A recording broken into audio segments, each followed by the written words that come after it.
it's all good. I love it like that. I can hide behind the desk over here.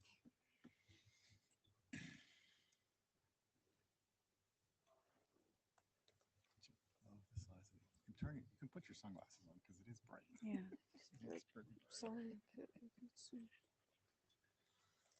All right. Do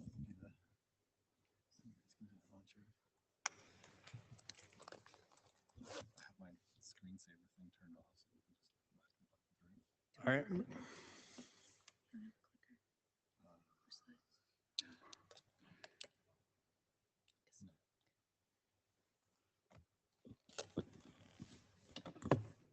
Get started. All right. Welcome to TLS at IETF 121. We're not quite closing out the week, but pretty close. So, we think they saved the best for last here. So let's see how it goes. Next slide, please. All right. Presumably, you have seen this Note Well slide a number of times this week, but perhaps there are some people who came here just for this meeting. So please familiarize yourself with the kind of operating guidelines and procedures of the IETF. That is the purpose of the Note Well, including IPR, anti-harassment, copyrights, and etc. So there's a wealth of information available to you. Next slide, please. Also, we strive to kind of be professional at the meetings and treat each other with respect. So please pay attention to this. And if you feel like there are problems, there's the ombuds persons you can contact about that. All right. I think the main thing here we want to tell you to do is to please log into the on-site tool so we can have your attendance noted, and also so you can join the line to contribute to the conversation at the mic or in the remote session. People who are attending online, please keep your audio and video off until you are ready to speak. Okay, so we have a fairly full agenda here. Summarizing some of the interims with the FAT and the what we term now the trust tussle. We'll have some registry updates, some discussion of ECH, DTLS clarifications, bridge certificates update, key update, SSH keylog, and then we have perhaps time for some other topics that are on the next slide.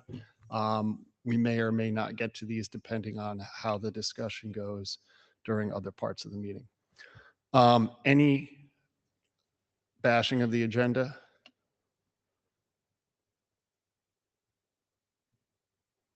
All right, then I think, Sean, handing it off to you.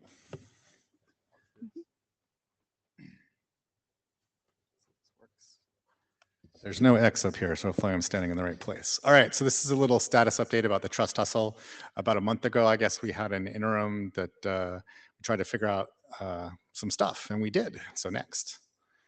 We came to consensus on this particular problem statement. It was presented at the interim. It's been sent to the mailing list, so I don't want to read it. It's not that long. But there was consensus on this problem statement and to actually work on the problem. So great, where are we now? Next. We currently have one proposal basically that's on offer, which is draft back TLS trust anchor IDs. The authors came to us and they're like, all right, cool, it's great. We found out, earlier this week that there is another draft coming. So we're kind of in this like pausing moment of what are we going to do at this point now? So we've come up with this plan. We've discussed mostly all of this with a lot of people. Some dates have moved around here and there, but this is our proposal. Basically, we set a deadline for submissions for the 20th of December. The grand idea here is that we as chairs may have not communicated it very clearly that what the next stage was. Now we're going to talk about the drafts, write one, then we're going to talk about it. So essentially we've done that. And then, we'd love to start a working group adoption call right on that date, but that seems a little weird because if you drop a draft, you know, how could you expect people to read it and think about it and then do it? So we're like, all right, well, there's also this complication, this thing called Christmas. And so the idea is like, all right, we'll give people a little bit of time to do it, and then we'll start an adoption call in early January. And so that is our current plan of attack. I have actually gone and asked other people if process has been run before. And the answer was like, oh, heck yeah, but just make sure that the actual request for an actual draft is not an IOU draft. It's an actual draft that addresses the problem statement. So we've communicated that all clearly to everybody. And so we're hoping that this plan forward is acceptable. Comments? Chris. Yeah, thanks. So I'm not really supportive of this. The interim, the outcome of the interim was fairly conclusive, as you say, that there was this sort of problem statement that we acknowledge and want to work on, and sort of delaying the time to work on this particular problem statement doesn't feel right in the wake of that. Primarily because, like, if the working group decides that they want to adopt a solution and work on a particular draft, that does not bind the working group in any way, shape, or form to the shape of that solution. Like, we have done this time and time again, where, you know, we'll drop a draft in a particular state, and through the course of working on it, through the course of deliberating the contents of the draft, things change. Like, we need to go back to the drawing board, revisit the design, whatever. Like, I don't see why this is being treated any differently. I understand that, like, yes, there may be another draft coming, but there's nothing stopping the contents from that draft from influencing the shape of the adopted working group draft that tries to solve this problem. So I don't feel like we should wait. I don't feel like it benefits the working group to wait, especially when the sort of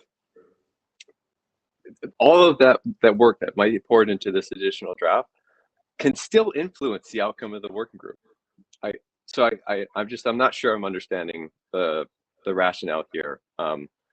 And given the amount of time this has been going on, I think we're talking about over a year at this point, and especially given sort of the skew of the interim, I feel like we should just pull the trigger and do the adoption call now, and, like, let the working group get started on this. Yeah. Well, I guess what I should say is that the draft is out there, the draft back trust anchor identifiers, and you should feel free to comment on it on list. You can say what you want about it. I'm gonna not fully respond because I think David's got something to say too. So. David Skenazy, process enthusiast, apparently. So first off, I want to +1 everything Chris said. I can't just walk into a working group and say, no, don't adopt something. I'm going to write a draft. Like, that's not how the IETF works. If there's a draft incoming, it can come in during this adoption call and influence the adoption call. The person writing that can even, like, phrase the rough idea. Like, for example, I've seen an adoption call go for a draft and someone say, I don't think this is the right starting point. Here is the 2-paragraph description of another solution that would be a better starting point. So I would say I would really recommend doing that, starting it now and then getting the feel from the virtual room, because, like, 2025, like, what was it? It was in Prague that we started talking about this. Like, we can't just keep delaying. That's not right. So please consider starting the adoption call sooner. Okay. Sorry, Ecker, I wasn't sure if you were in front or behind David, but go ahead, Ecker. I think I was in front, but it doesn't matter. I have to disagree with my colleagues, Mr. Skenazy and Mr. Wood here. I'd like to see an alternative view. I think there's already been a bunch of discussion on alternative views. And frankly, I'm actually a little uncomfortable with having a 2-week adoption call with no interim or presentation in between the presentation of those drafts. So if we must do it this way, I guess we can do that. But I would actually prefer to see, like, an actual presentation of the drafts. and then an adoption call based on that. I think it's quite, I don't understand how you have an adoption call of two separate drafts. What if they're both adopted? That's weird. I guess finally, maybe I'm more of a cynic about this than my colleagues here, but the rough shape of the initial draft has an enormous amount of influence on what comes out. And so if we think there's a substantially better approach, or might be essentially better approach incoming, it's quite weird to adopt the draft and then be like, no, actually, we're going to gut it and replace it with a new draft. That almost never happens. Though it formally can happen, but almost never happens. Okay, thanks. Kyle, David, can you yank yourself out of the queue? Kyle Neckrits. I think I mostly agree with Chris and David on this. On the, I guess, clarifying what this process would be, to Eckert's point, like, would we expect that we have 2 adoption calls and only one is adopted? It's one adoption call with both in there, and we pick one draft to go forward. Okay. It's like pick one or the other. Rich? Yeah, hi, Rich Salzak. I'm in favor of this schedule. I think there's not going to be a lot of progress over the holiday season anyway. That's a realistic thing. And also, it's not. We had a discussion, and it was clearly laid out by you guys, the chairs, that we'll first figure out if this is a problem to solve. And there was a large consensus for that. It's not unreasonable to say, okay, now that we got question 1 done, let's give people a little time to figure out what their answer is to that problem, especially if some of the people working on the answer to that problem were against actually looking at the problem. But now you've said, okay, nope, you quote unquote lost. We're going to work on the problem. Well, okay, can I have a little time to figure out a better approach? I think that's reasonable. There's no rush. Nothing is going to happen here. When the whole thing is done, the browsers are going to implement it in a week anyway, so let's just wait. Okay. Dennis Jackson, Mozilla. So people know I have strong feelings on this. I'm going to try and speak to this as objectively as possible. Yes, this process has been going on for over a year. I think it was Prague that trust expressions was first presented. We are no longer talking about trust expressions. We're talking about a different draft with a different design that was introduced just ahead of Vancouver. And in the outcome of that very brief Vancouver discussion from the people in the room was that they wanted an interim to talk about concerns with that draft and the general shape of that draft. We then had an interim, and the chairs felt it'd be most constructive to focus on the problem statement, and I think it was. A strong consensus came out of that interim. And now we need to talk about the drafts and about those alternatives. And I think, nobody wants this process to drag on forever. Nobody wants this process to become a war of attrition. It needs a defined outcome, and it also needs the smallest amount of time necessary to have that discussion. So I'm supportive of this schedule. I hope that maybe we can see things earlier than 20th of December, but I think it's good to have a cutoff anyway. Okay. Baz. Bas Esteban, Cloudflare. Let me add, I noodled on another way to solve this actually by compressing. You can use certificate authorities, you can assign numbers, which is also in TAI, and then you can use some compression method for integer subsets to make that work. So that's a third proposal. I don't think it's helpful to have a vote on all proposals going forward. I think we should just adopt and then discuss the merits of it, right? Because even if we have a vote then, right, will that be the right choice? I think it's better to just adopt this than work on it at the working group. And then we can change our minds maybe a few times. Thank you. Richard? Y'all need to slow your roll. Like 2 weeks, we had an interim 4 weeks ago. The chairs announced the outcome 2 weeks ago, and now we got a solutions draft. That's like lightning speed in IETF time. So, going a couple more weeks to let an alternative draft come out seems perfectly fine to me. I think I disagree with Boz and I agree with Ecker that like it matters what you adopt as a starting point. You know, yes, in principle, big pivots can be made after working group adoption, but the reason you choose a doc to start with as opposed to a blank sheet of paper is because that doc, articulates an approach that the working group agrees with. So we have just made the decision. We have, I think, an alternative proposal. It's pretty close, will appear in fairly short order. So I'd say let's give that, a little bit of time to appear. All right, and before I put my AD on the spot. So you've heard both sides here. Thank you for being here. We still think that this is probably the way forward. I understand that there's some disgruntlement with the time frame, and yeah, we could go faster, but like, I think this is an okay method to go forward. Like Rich also said, like we're hitting the holidays anyway, so I think this is fine to spend a few more weeks on giving everybody a fair chance. Like looking back, maybe should we have given harder deadlines beforehand? Yes, we didn't. So it's fair to give at least one hard deadline and say, okay, if you want to have a counter proposal, this is your deadline. Get to work. Yeah, And so and I think this is totally fair. And exactly how we pick it up in January, maybe it makes sense to actually have an interim in January, provided that new drafts have been submitted. That might make sense to have that, so you can have a discussion before you're doing a working group adoption call between the documents, but I'll leave that up to the chairs. I mean, and again, if the draft comes earlier, we can always slide earlier. I don't know that will happen, but it's possible. So, all right. Thank you for your inputs. I think the takeaway here is that chairs should be better about giving deadlines if we're going to do this, so we don't end up in this effing problem. So, all right, cool. Thank you. We're also going to send this to the list. Okay, so next, I think it's Rich, right?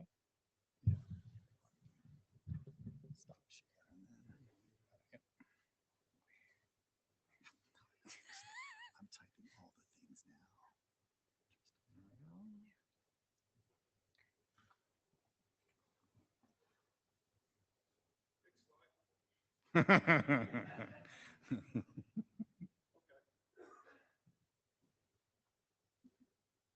I should be holding a little gold statue.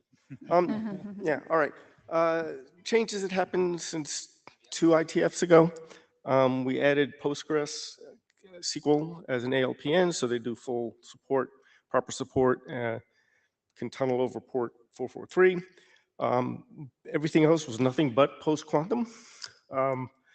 We had a new draft. It's actually 1, 2, and then maybe 3 drafts. As the experts, we convinced Chris and Boss and other people to make one draft that says how to do a hybrid key exchange. So we marked Kyber obsolete. We accepted, the hybrids, all of them will be in there. Some bike shedding, how do you like FIPS, which one goes first? That doesn't matter. The code points are what they are. Thank you all for moving so quickly the post-quantum that I had to rip up all my engineering plans. Finally, the other thing is we added ML-Chem, pure ML-Chem key exchange. I want to point out, please don't ask for specific port numbers or assigned numbers. It makes us feel uncomfortable when we have to say no. You're going to get the next random number. Okay? She's fine. All right. That's it, unless there's questions. Okay, thank you very much. Thanks, Rich. All right, and now we're on to, is it Ecker? Yeah. Okay, Ecker, I think we're going to run through the GitHub repo. So either you can share your screen or I can do it. Which do you want to do? Can you do it, please? Absolutely.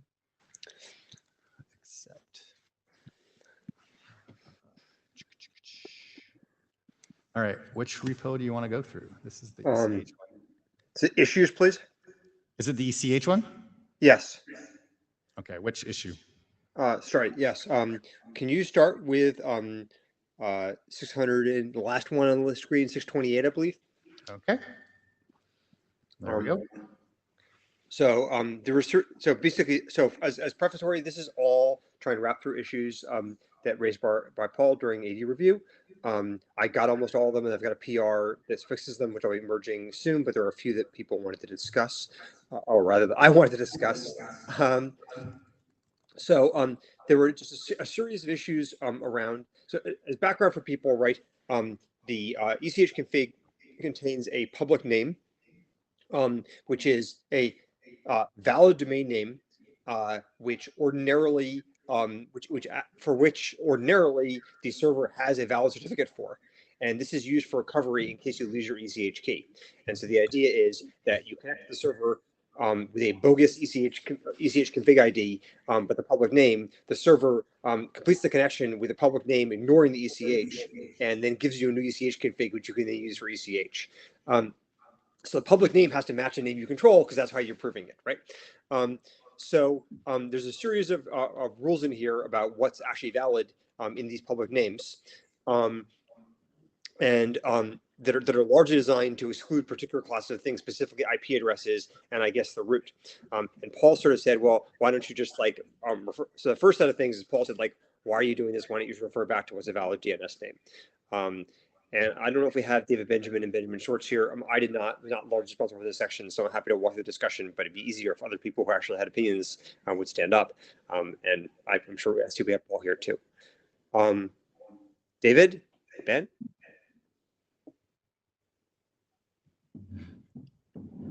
Isn't David Ben presenting later? There we go, Ben Schwartz.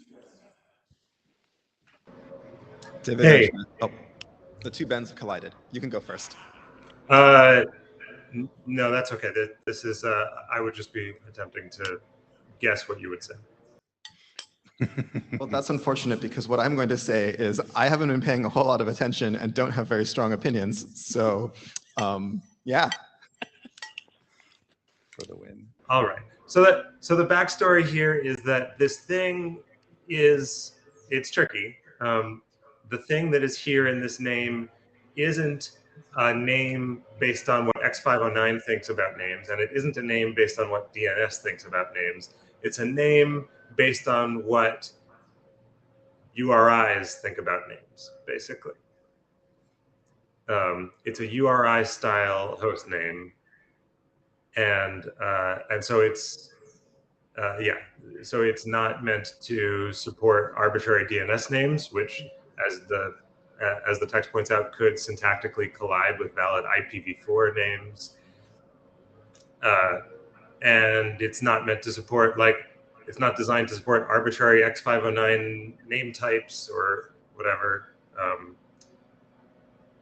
It's designed to be reasonably implementable for the use case that it actually serves, which is somebody who's trying to connect based on a URI. So Paul, Paul's in the queue. So but I'm going to recap it anyway, just as author. Paul suggested that we just basically say better be a valid DNS name and better not be a valid IP address. And then there's an algorithm I think attempts to mostly enact that. But so Paul maybe just recap that point as well. Yeah, you captured exactly what I was going to say and what I said before. It's like you're really trying to say, like, we don't like IPv4 addresses as names here. So why don't you say that and stay out of the exact formatting wars and let the implementations deal with that part.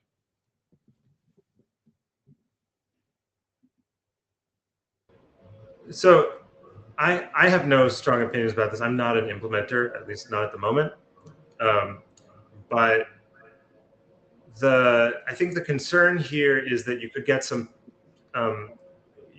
really pathological behaviors in cases where you have multiple layers that disagree on the minutiae of syntax for IPv4 addresses, which turns out to be kind of underspecified. So the example is, like, you have a URI parser and you put something in and the URI parser says, this looks like a domain name to me. And then that passes it down to the TLS layer, which looks at this and says, that looks like an IP address to me. And now something really weird happens.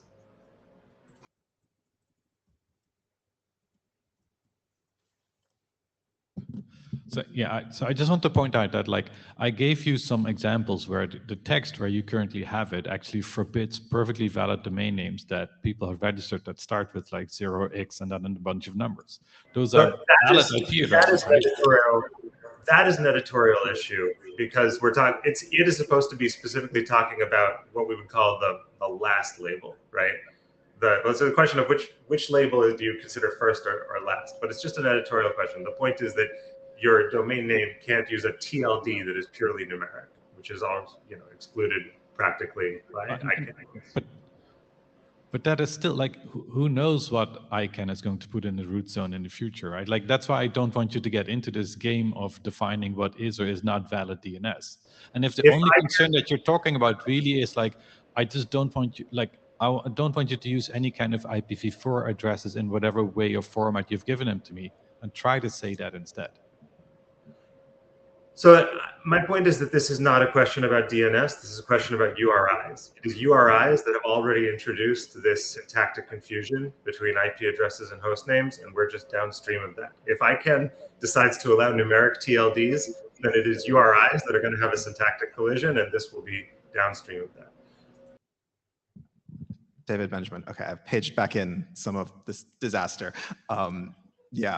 Basically agree with what Ben says. So in particular, if ICANN decided to allocate such a TLD, it's not going to work in like the vast majority of things. It's really unfortunate that we like decided to smush IPv4 addresses and host names into one bucket like this.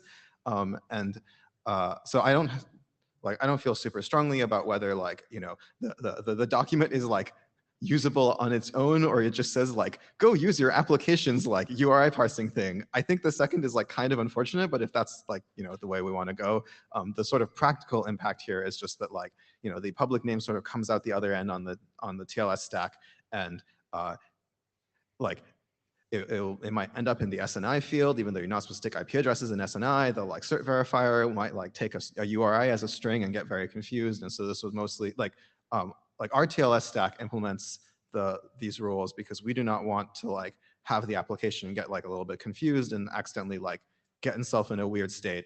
And it seems useful, I think, to like have these sort of like somewhat conservative rules appear in the documents so that everyone sort of agrees on what is a valid ECH thing. It's sort of unfortunate that we have to end up with something gross like this, but here we are.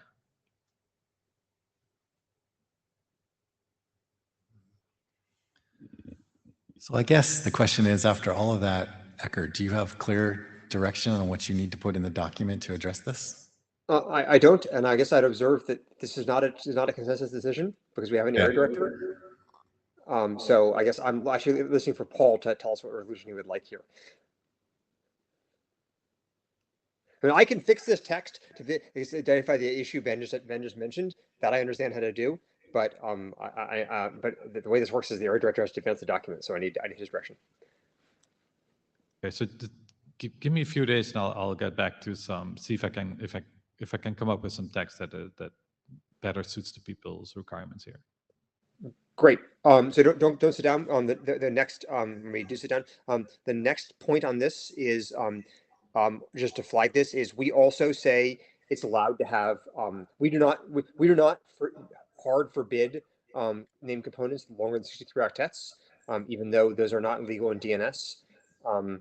I think if Paul replaces his entire text, then we don't have to worry about that. But if Paul does not replace his entire text, we have to deal with that question. I don't think anybody feels really strongly about this, so like probably no one's going to care very much. This is the May question, right? Yeah, I mean, mostly my concern is that if there's a May, there's going to be implementations that do different things, and I prefer implementations to do the same thing. And if we say like this is not DNS, which you've sort of said above anyway, that that this is DNS, then just do a must for the rejection of more than 63 because it's never ever a valid DNS name. So just make a must so that everybody does the same thing. Was my point. If people say like maybe in the future there will be non-DNS entries in here that we want to support that are longer than 63 octets, that might require actually other changes in the document as well.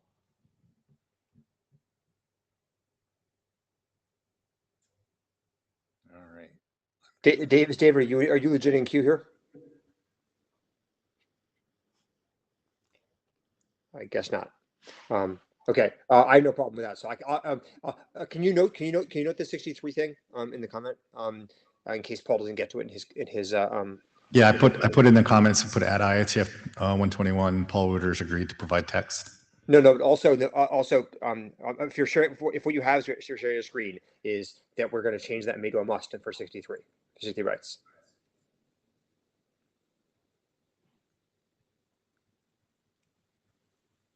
Yes. Thank you. Okay. Can we turn now to number 630? Yep. 1 second. As background, I said earlier that ordinarily you have to have a valid certificate for these names. However, there's a special case where you do not, and that special case is that we use when you're trying to grease the mandatory to understand bit. That's 629. Yeah, thank you. As background, recall that it is possible to have extensions in ECH, the ECH config, that are mandatory to implement, and you're supposed to not accept an ECH config if you don't understand one of them. There was some debate about whether you should have this feature, but we haven't. The idea here is that you can grease them, and under those circumstances, you should never have no client should ever validly use it. And in that case, you're supposed to use an invalid domain name, thus guaranteeing that it will not connect to you. The text here, honestly, is a little goofy in that it kind of suggests that you should use somebody else's domain name. The issue is you don't want to have special case text that special case implementations in the client that are like, well, this is a grease domain name, so I'm going to reject it. I think probably we should just take David Benjamin's suggestion at the very end here and use .invalid. Honestly, like what we're really worried about is like client specifically greasing, like specifically checking for the grease and then abandoning it. I think we're like pretty far off field. So I've closed to resolve this one by just saying you should use .invalid or some other name that has that it cannot possibly be issued.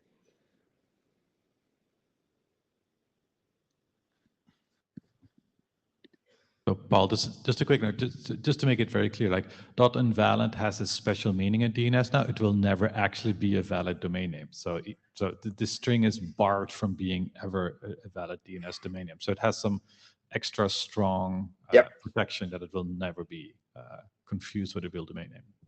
That was my understanding as well. The reason I was being vague about it was I couldn't remember if there were other names that had that property besides .invalid.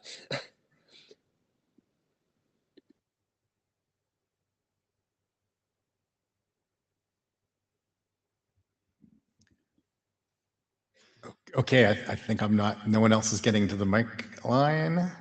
I'm sorry, we need 629 now. Okay, so do you want me to note anything here in this comment? Yes, please note that solution that we're going to use .invalid or something to that effect.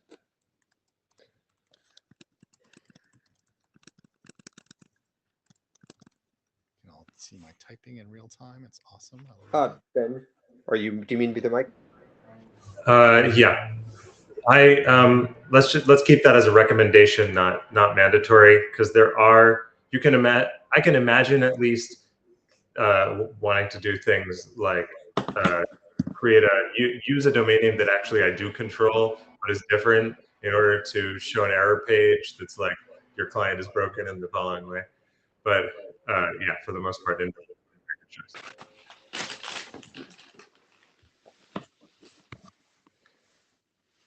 Okay, this brings us to 629. So just to be clear, we're leaving this as is? 629? Yeah, for 629, yeah. Yeah, I suggest we make no change here. In fact, I almost wish we hadn't said frequently.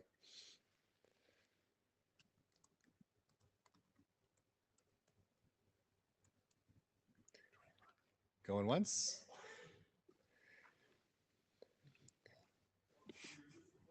I'm a little confused what we're apparently agreeing to if required. So right now, this text says frequently, and you asked in your review if we ought to be more specific about what frequently meant. And the proposal here is not to change it and say frequently and leave it to the guidance leave it to the judgment of the person in charge. I have no useful guidance to provide people, and as I say, I wish we hadn't said frequently at some level. So I think the deal is right now it just says how frequently the keys are changed, and it's like we should change it every 5 days or every 5 hours, and I think Ecker is saying don't make that choice. So the fact that Ecker is even nervous about making an interpretation of what frequently means, I find it really odd that we're then telling everybody in the world do it frequently. Like, I'm sorry, like if Ecker can't do this, who else can do this when they're implementing things? So like it's a problem, right? Like I don't want us to commit to like saying every 4.5 days, but I would like to have orders of magnitude advice if that's possible. Like, are we talking yearly? Are we talking weekly? What are we talking about here? Like, give me a super rough ballpark at least. Yeah, so I mean, the context here is that this is the window of effectively forward security that we provide for these keys. That's why you'd want to rotate them at all. So I suppose one thing we could do, and I could go look, is tie this to recommendations around session cache lifetime, which are another forward secrecy topic. That might be a place to start because we do have some stuff around there.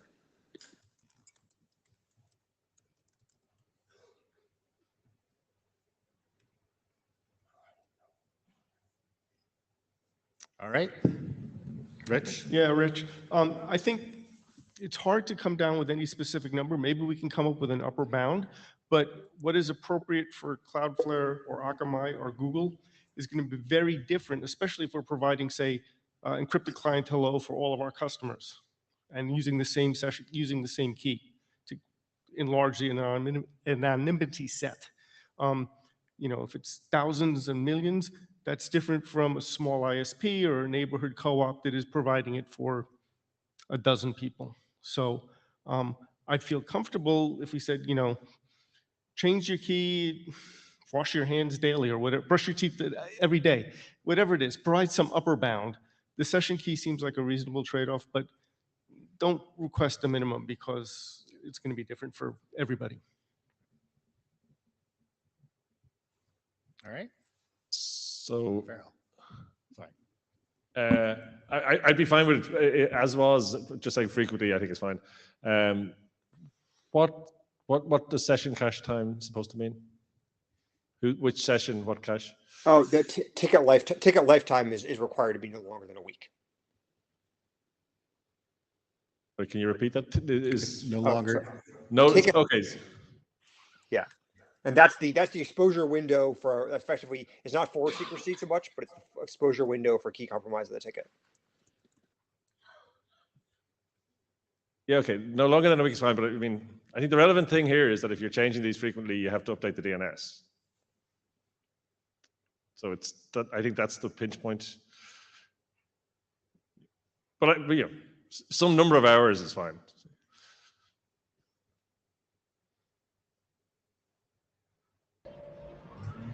Ben Schwartz.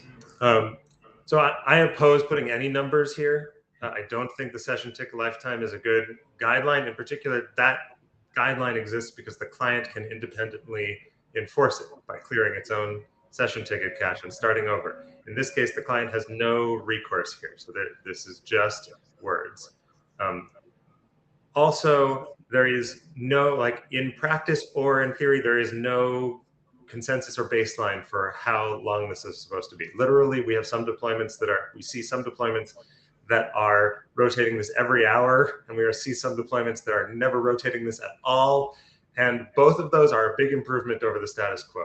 So telling people that they have to do it a particular way seems like counterproductive to me. My proposal is to replace the word frequently with the word regularly, because the point is not that you need to do this a lot. The point is that you should be doing this without waiting to find out that it's been compromised. Your rotation schedule should not depend on reports that your keys have been compromised. You should be rotating them anyway at some frequency, some regular interval. And what that interval is, I don't think that we need to tell anybody.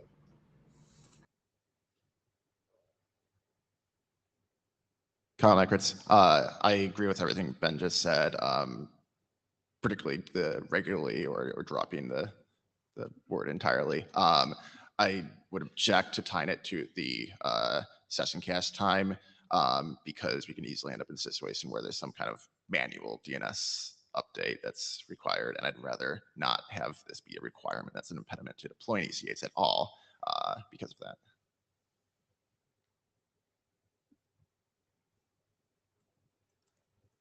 Well, initially I was going to step back here again to say, like, well, if we don't want to mention any specific wording there, can we at least mention the things you should take into consideration, like what Rich said, like if you have to sync this with many things, maybe you want to don't do this too fast. But after ban, I'm also like, regularly would be actually fine with me, because that's a very much more objective term than frequently. Frequently seems to tell me I need to take something into consideration, and regularly for me just tells like you just need to do regular maintenance as you see fit. So I think regularly would be great. Eric Nygren, another +1 to regularly. I'm not specifying it. I think one thing there's also the risk that if it's actually too frequent, there's going to be some anonymity loss, because each time you do that that cycle of it, it's going to be an attacker might be able to see that change in the DNS correlate to users switching. So if like you're changing every 5 minutes, a lot of the benefits might get lost.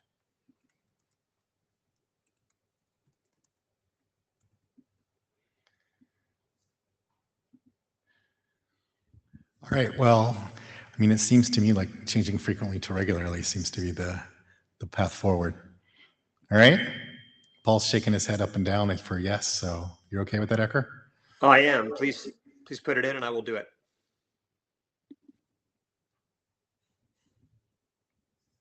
All right.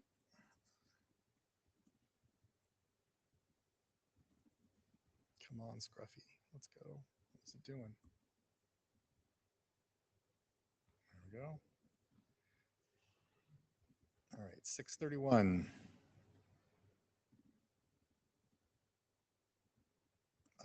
Oh, sorry. This is just a note. To myself. We're done. Okay. All right. Cool. We're done. Awesome. Thank you very much. I've got a question. When do you think we would get the next update? People ask me about this draft all the time, so that's before December 20th. Before December 20th. Touché, monsieur. All right. Cool. Stop that. We are now going to move on to who? I think it's Fat. Okay. All right. More from the chairs. All right. All right. We had a wonderful FAT interim last month. And we've also kind of taken some of the feedback from that interim and then some draft that Rich posted on this topic and incorporated that together into a description that we posted in a GitHub repo on kind of the current process. I'll kind of go through the high order bits here. So I think we're in a much better position in terms of the process. That doesn't mean that we're done iterating on this process, because I think there's going to still be things we'll have to work out, but I think we've addressed most of the concerns about the integration with the working group process at this point. Next slide, please. So the membership, this is the formal analysis triage team. That membership is publicly available in this repo. Perhaps we will find it a better place at some point, but this is a good place to start so that somebody can go here and find out. We'll also make this kind of available as a link from some of the other TLS pages that we have, certainly on our main GitHub landing page, and then I think it's the About TLS page, and then also maybe there's a place we can put it in Data Tracker. I'm not sure. The membership is primarily managed by the chairs, but the working group can have input into that process. If you have questions about the membership, you want to join, you're on the FAT, you want to leave, you can contact the chairs and they can help you with that. If people have bigger concerns about how, membership that they feel they can't take to the chairs, I think probably you would go to the AD for that. I guess we should say that we have, or at least trying to get introductions to 2 additional people to add to the pool, right? Yeah. Yeah. The behavior or the integration of the FAT with the working group is largely like a design team. Whether we call it exactly a design team or not, it's a name. But basically the FAT deliberations are run in private at this point. The results of those deliberations are delivered to the working group as input into working group consensus processes. We'll talk about the touch points in the next slide. But that's kind of the way it works. That's similar to a design team. The difference is design teams are usually short-lived for a particular purpose. The FAT team is long-lived, for the length of at least TLS 1.3, however that long is valid, perhaps for whatever comes after, right?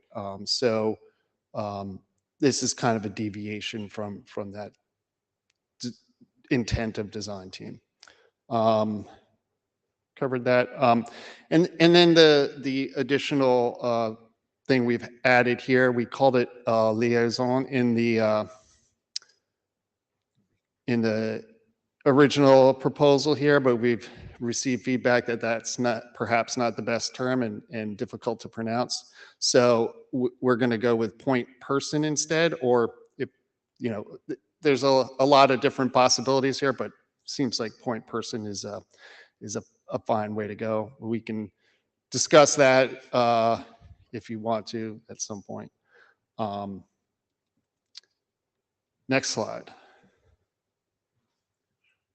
So the two places where this integrates with the working group process is after working group adoption of a draft, that will be consulted as to whether this change that's proposed in the draft requires additional security analysis. And the response from the FAT could be, no, it's not making any changes to the core part of TLS. It's either something that's operational or perhaps something that doesn't affect the security of the protocol itself. Or there are other options in terms of, well, there could be requirements for desire to have a formal methods analysis of the protocol, or perhaps a pen and paper update of a pen and paper analysis or proof. Then at working group last call, if there was review required, there would be the FAT would take a look at the review that was done or the analysis that was done and see if it was sufficient and give that analysis back to the working group as input into working group last call comments. And I think that's the main gist here. So that's the ongoing discussion. You want us to pause and have people? Yeah, does anybody have any questions about this part? It's actually about the previous bit. Sure. Go back a slide. So I understand the reason why people think it's better for the FAT deliberations to be in private. I disagree that that's a good choice. And I wonder, do we agree that it would be a better and more consistent with the IETF's ethos world if those discussions were not private? If that was possible, do we agree that would be better? I think I would agree that would be better. I don't know if there's consensus in the group that would be better, but yeah, I would say that I don't think it's out of the working group or IETF process that these things can take place in private. For example, a design team explicitly states these they don't have to be, right? I understand. But I think if everybody's comfortable with, if we have an environment where everybody's comfortable with speaking out in the open and the repercussions of them doing so are not, negative, then that would be much better. I'm not sure it's not just a matter of, fixing things in the working group. There are other, issues where people may not want some of their discussions to be in public. But it would be better, yes. So if that was something on which we agreed, and so far me and you seem to think that at least, right? But if that was something on which the group agreed, then surely we should at least be encouraging that as opposed to saying it can't happen. I don't think we've said it can't happen. It's declaratively said the discussions are private, and I think that was on the text that you posted to. Yeah. Yes. Okay. So yeah, right now they are private. Yes. Yeah. that doesn't mean that we couldn't change that in the future. What I'm suggesting is, why don't we encourage them not to be private? Because if we think that's better, shouldn't we encourage better behavior? And something that's more consistent with the IETF in general. Can I comment? We've had parties who would like to contribute to formal analysis of TLS and do not want to be completely open and on stage for the IETF on the internet for the world to see. Certainly, I acknowledge that at the beginning of what I said, yes. And because we want a synthesis consensus opinion from people from multiple backgrounds, including pen and paper proofs, secure session protocols, formal methods, and they have good faith disagreements about what needs to be done, what they would like to see done, and what must be done. And they want the space to work it out between themselves, not completely open to the IETF and the whole internet, so that they can come to a consensus amongst themselves and make a single recommendation, or not, no recommendation, to TLS with one voice. I understand that, but I don't think it addresses the point I'm raising. Well, I think the point here is that the way it is now is that it's closed. Yes. Right. In a different world or in a future state, it may be, we may open it up. It may be open. I think, but right now it's a closed deliberation. So I don't have a problem asking them, do you mind us opening this all up, if that's what you're asking?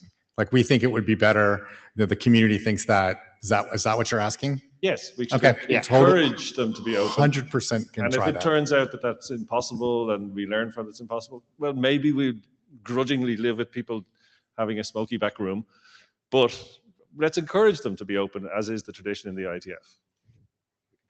Fair enough. All right. Sama to you, Preston. Sama, yeah. Yeah, so I will also support the proposal that we make it more open. It's really nice to have them here, talk about it, what the real concerns are, or what do they think. From my experience from 8773 BIS, I have a very strong opinion by now that a formal analysis was not required. There is no licensed person. I don't know who to talk to and what they exactly require, which property breaks and so on. So I have strong opinion here and I don't see any license assigned. Yeah, so I would really like this process to be, or at least encourage them or add more people who are available on site, at least so that we can talk to them.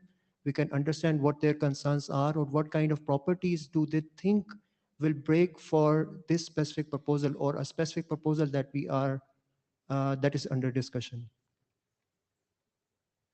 Yeah, so we're in the process of getting a point person for that draft. And then they would be mediating that discussion so that we can, right now, you're absolutely right. The back and forth doesn't exist. And that's made this kind of process halt.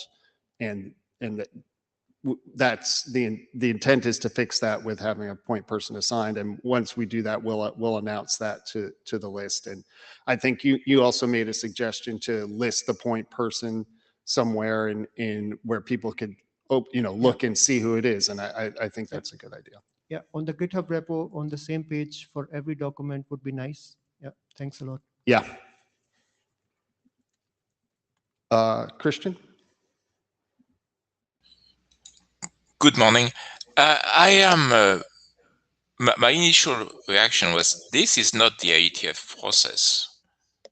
And it looks very much like some kind of formal analysis directorate that would contribute last call reviews and things like that.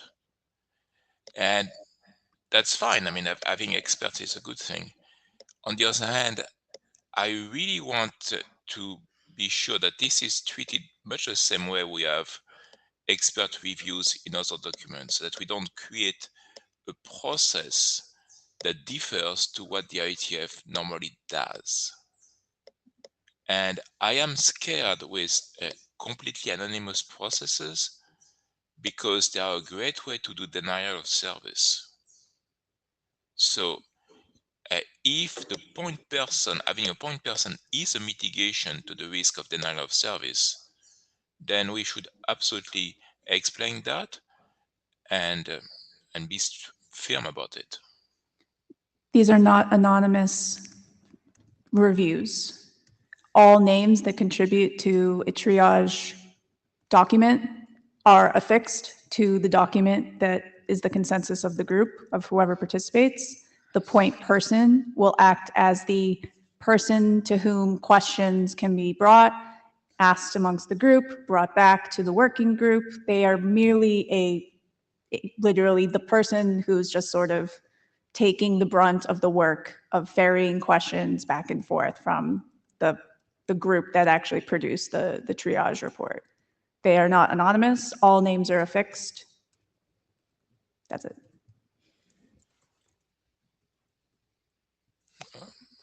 Well, I still have that concern that having a closed group providing review, we have to be very clear about what the powers of the group are and how discussions are resolved. Yeah, and so Christian, I guess the other point is that we just specifically decided to have it like when we're doing a working group adoption call.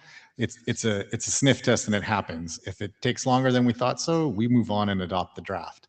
The same thing happens if we get to a working group last call. The working group can decide through a consensus process to, take the input, not take the input, or wait and get some input. So I think we're trying to get that, trying to alleviate your concern. Jonathan. Hi. So I think we've sort of there's a breakdown in a triage panel and, to continue the analogy, treatment, if you like, in that there's a big gap between me saying this breaks my proof of TLS and I'm willing to put in 2 months of work to rewrite my proof to consider this. And I can understand why it's very frustrating to somebody like, oh, I have this great idea. No one thinks it's actually going to break anything, but we just lose our proofs. But like, if we want to say TLS has formal analysis, then like that it's sort of what we end up having to do. And actually, it might just be worth trying to work out, can we have people who are willing to, I don't know, dedicate PhD students to spend some time doing reanalysis, or like it's having the next step after triage, because there's no point triaging saying this is really important, now do nothing.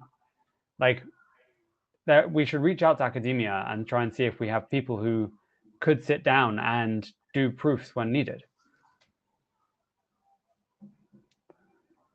Yes, we're a bit fuzzy on accomplishing that after the FAT comes back with some recommendation. The working group says, yeah, we think it's important enough to either have a formal model updated, completely written from scratch, whatever may be recommended, and how important it is to deliver that before working group last call to get the results of that. It may end up just being, we have to keep those sort of relationships open with academia or anyone else who's doing formal methods, if formal methods is what is required by consensus of the working group.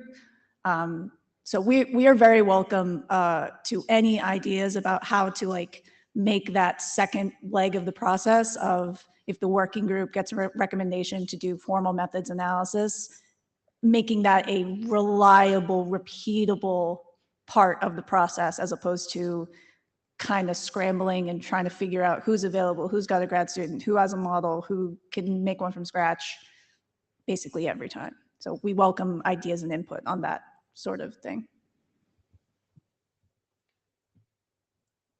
Yeah, Ecker.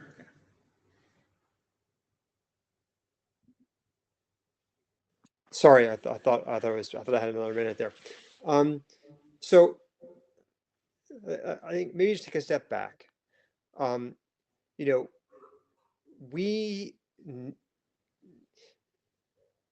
was a real win that we got so much analysis for 1.3, and the point here is not to regress that. So we have our analysis of things that might potentially change.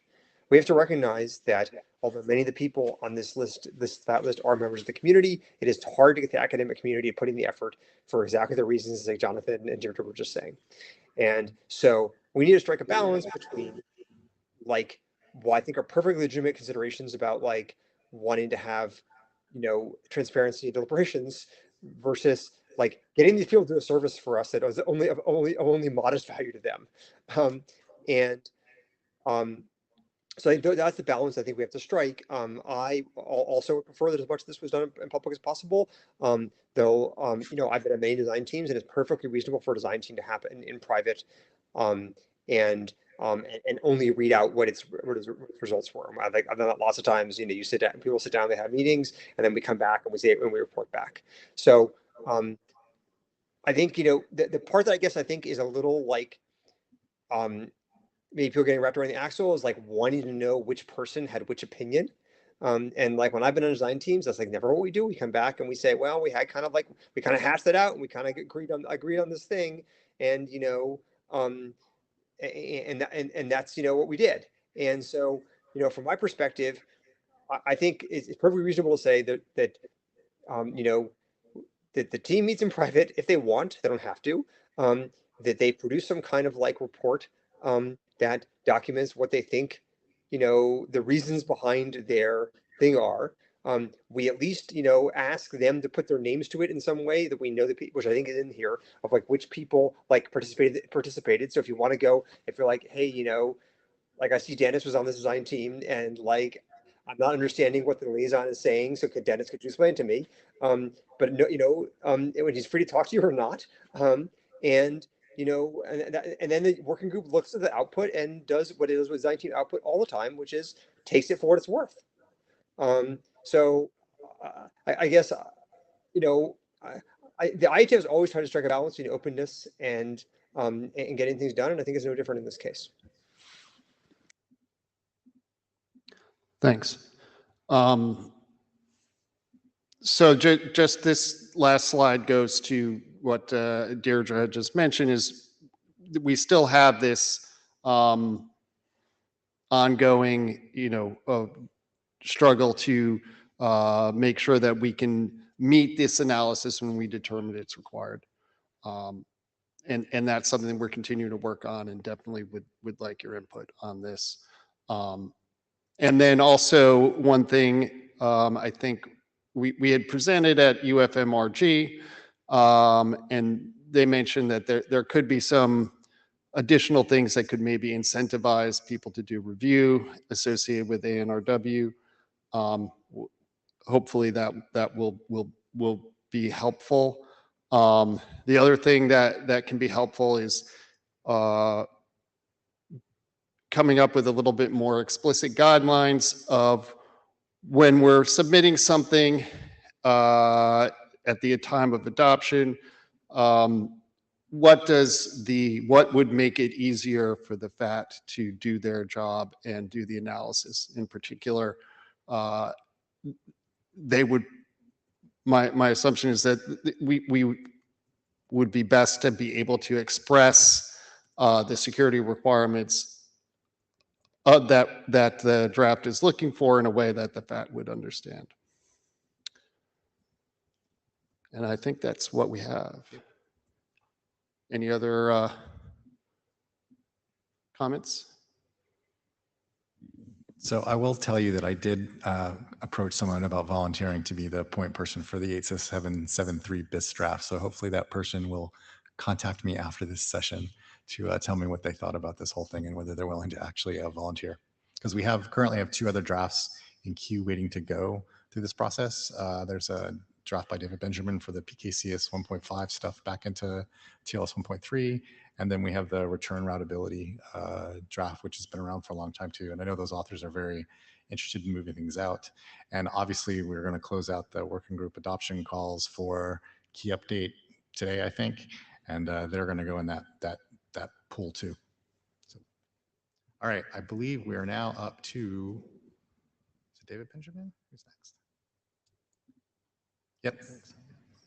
All right, come on. Oh, I'm glad. This is great color. I love it. I went pink, you went yellow.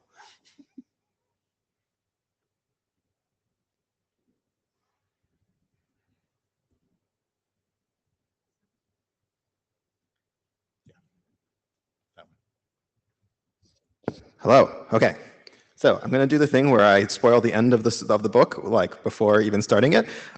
We really need to do an RFC 9147 biz. And if you already agree with this from all the emails I've been sending to the list, then I can go sit down and we're done. But next slide. I did not want to let this presentation title go to waste, so you're going to watch me count to 13.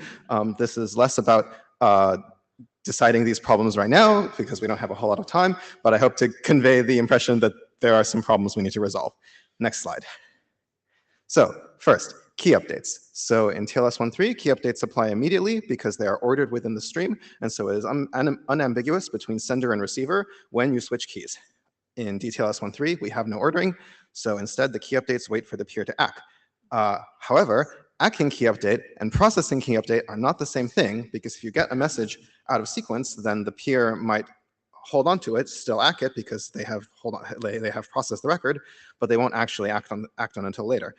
In particular, there may be other post-handshake messages before or after the key update, at least a priori. Next slide. So, oh, this is a little tiny.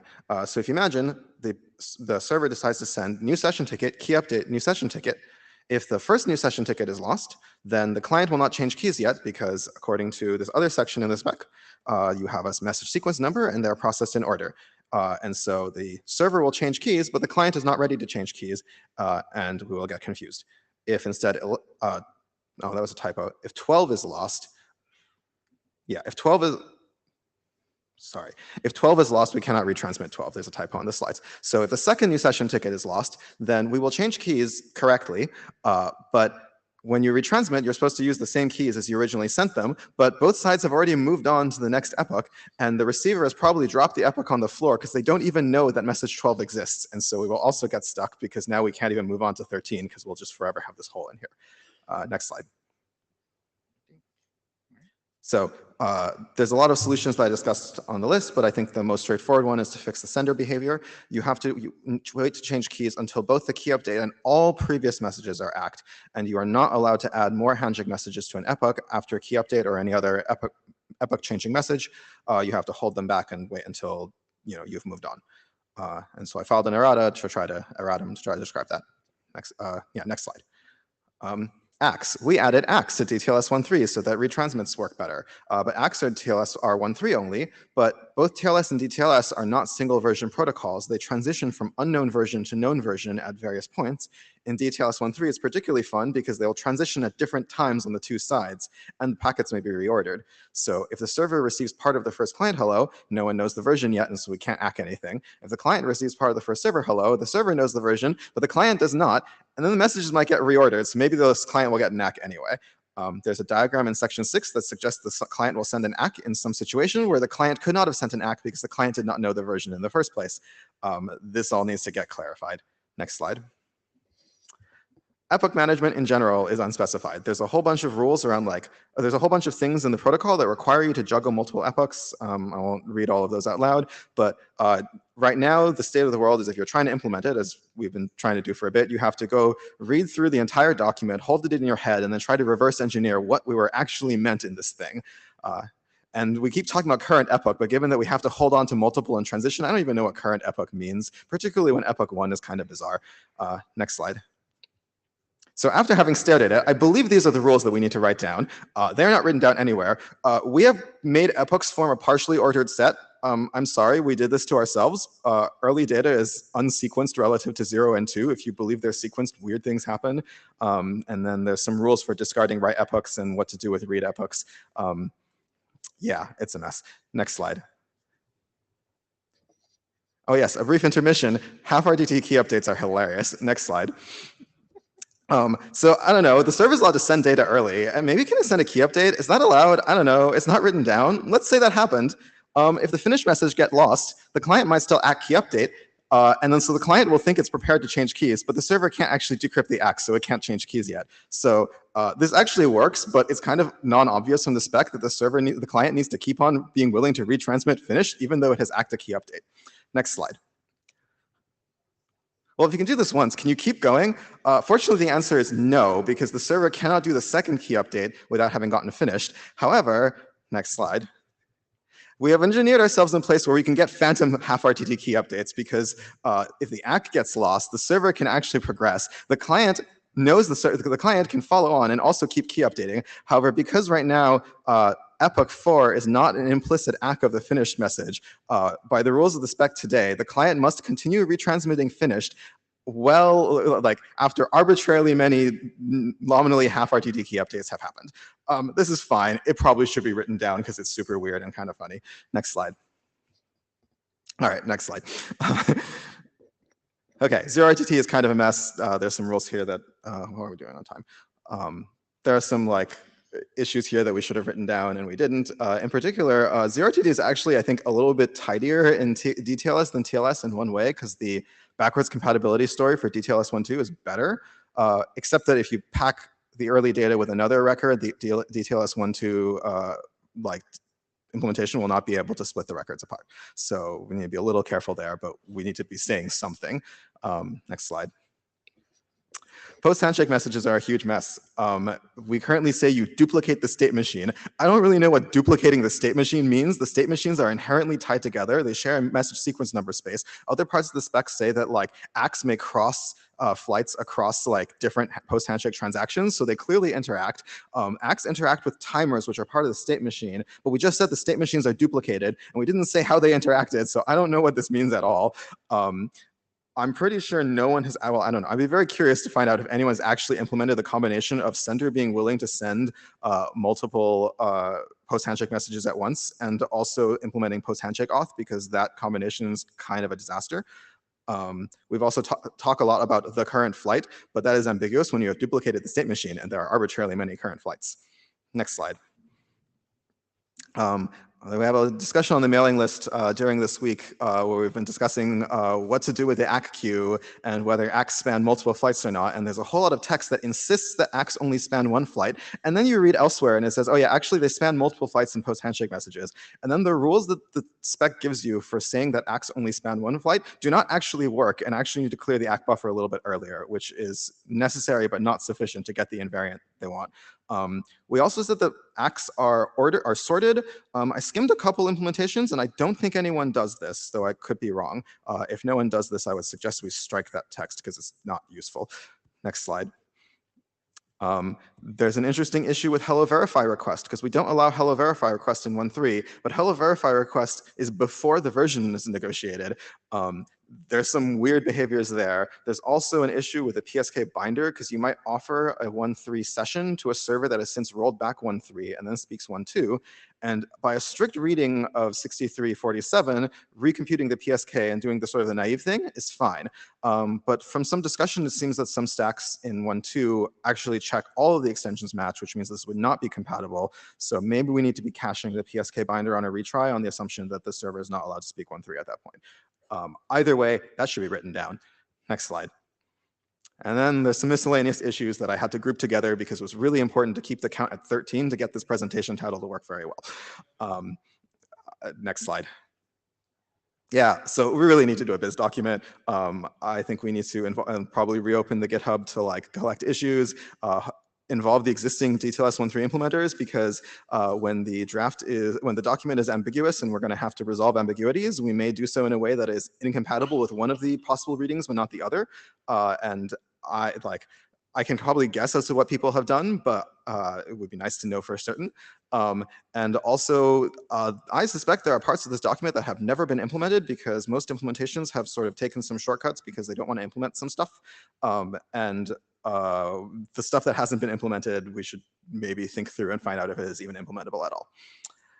Yeah, that is my presentation. All right, great. Wow, that was a lot of slides really quick, but thanks for catching us back up. So I guess I was going to ask Ecker to the queue. So thank you very much for reading my mind, Ecker.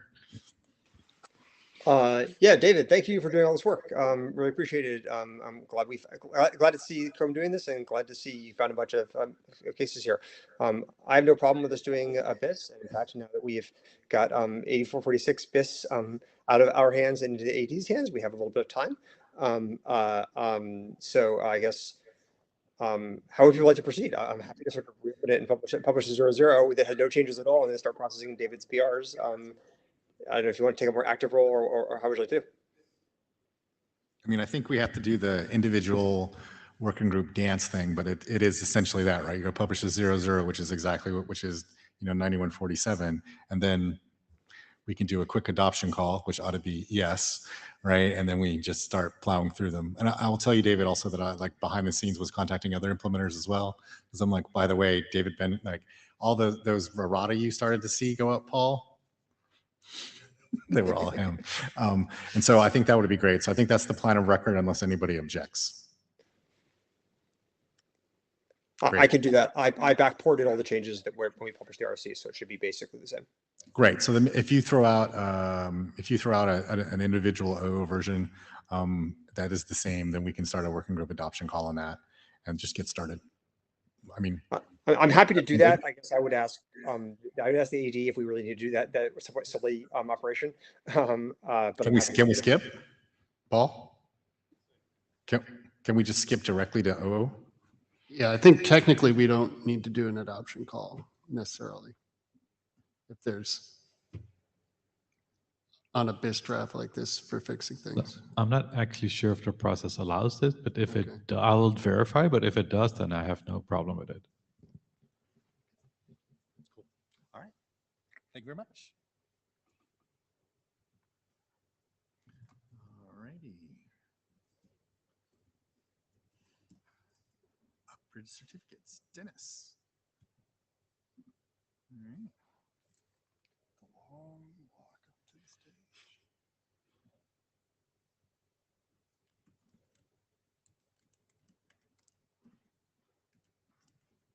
Wherever I'm one of these again, I'm going to get out. I know it is. We're going to start giving out awards. I think Rich had it right.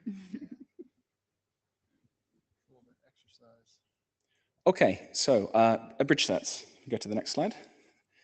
So this was adopted last year as a working group document, and as a reminder, it's a TLS certificate compression scheme, and it achieves a much better compression ratio than existing schemes, and effectively lets you suppress intermediate certificates. The core idea is that you compress the certificate chain down to just the end entity certificate using a pre-shared list of WebPKI CA certificates, and that you can compress the end entity certificate using a pre-shared dictionary with Z standard. Go to the next slide. So a lot of folks gave a lot of feedback in this time. Many people identified that basically pass to that compression of the end entity certificate was more complex than it was worth. And the reasons they identified was just one, defining that pre-shared dictionary in a fair way was difficult. The draft had this wonderful homebrew thing I worked at with CT logs, probably wasn't worth it. And the second part was that in general, everybody uses Brotli on the server side, and using Brotli is just much, much easier for an experimental implementation. So the proposed resolution is to switch away from using that dictionary for pass-to to using Brotli with no dictionary. It's much simpler. We do lose some of the compression factor. It works out as like an extra 200 bytes or so, but we're already gaining so much from suppressing the intermediates, especially in a post-quantum setting, that it really doesn't make too much difference. So that's proposed change one. Go to the next slide. Second issue, we've got this big list of WebPKI certificates, and this is the list that's drawn from Mozilla, from Chrome, from Microsoft, and from Apple, bundled together. And we get those from the CCADB, which is the official repository, as it were, of these certificates. CCADB now has a particular public export exactly for this list, but we need a way to kind of stably version it. The two previous options that were talked about, one was just baking it into the draft. The other was migrating to some kind of TLS extension to allow a kind of dynamic list. Looking at the Brotli RFC 7932, they have a monstrous 244 kilobyte appendix because it's all hex encoded binary opaque data, which runs for 80 pages. For now, I've pretty much done that. So there's a full list of the identifiers in the back. It takes about 40 pages. It's not the most beautiful thing you've ever seen, but it's consistent. And for the machine processing, there's a ton of links there to actually useful formats. Next slide, please. And the final one is that it needs a code point for actual experimentation. And happily, certificate compression code points from 04 and up are just for experimental use. So you don't even need any kind of specification or expert review. You can just go ahead and start using it. I'm going to propose using AB00 just to match abridged in the first iteration. But, and as far as I know, there's been very little experimentation in this space before. So I think that the space is wide open to use. So those were just the 3 biggest changes. There's some smaller editorial stuff to make the draft a bit better. But if anybody has any strong feelings, and I'm kind of hoping they don't, please do come to the mic and.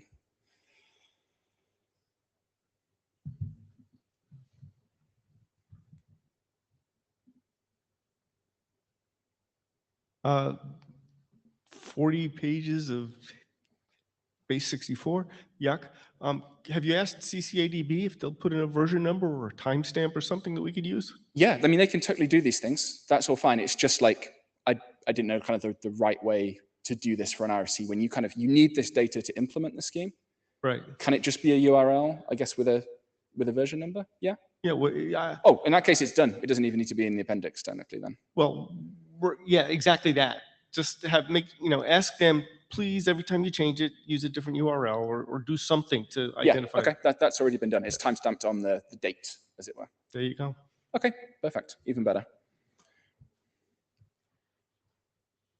So on the compression algorithm, I will note we have widely deployed C standard, so I won't die on this hill if it's that easier for everyone else, but yeah, I kind of like it too, and I know that people are deploying it at the HTTP level as well, but it takes time to change the TLS side of things apparently. So I'm not opposed to going back to Z standard if the situation improves in a little bit, because we're talking about we'll see a slide in a moment with some numbers, but we're talking about like 200 bytes, but we're saving already like 4 kilobytes, so it's like not too much at the end of the day.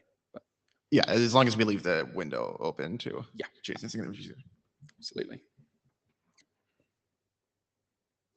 Alessandro Ghedini, Cloudflare. I mean, it's not that it's difficult to implement this standard, it's that there were no reasons to do it.